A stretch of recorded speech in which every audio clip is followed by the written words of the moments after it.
Vaig començar a escriure per una pulsió expressiva, o sigui, no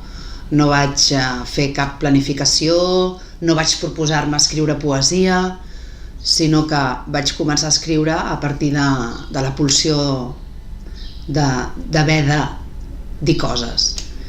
fins que un dia em va semblar que allò podia ser poesia.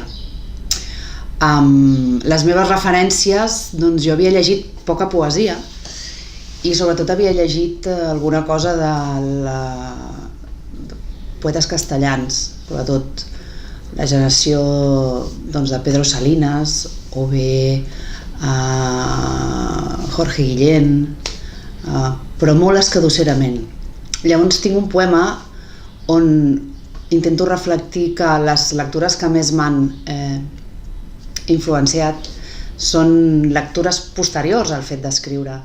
I és un poema que apareix en un llibre meu que es diu 5 centímetres, publicat per Corbet Edicions l'any 2012, que diu així, crec que pot il·lustrar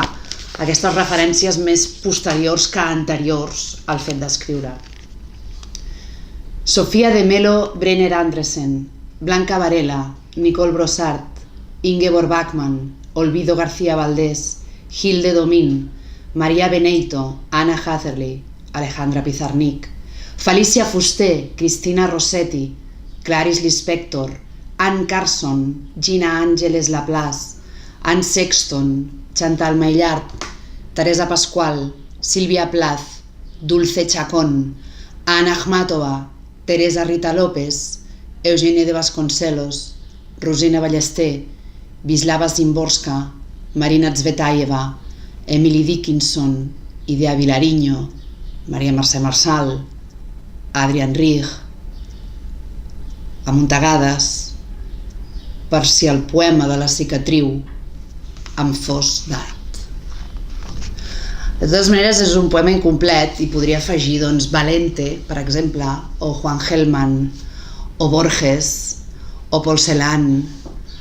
o Beckett, la poesia de Beckett. És a dir, és una amalgama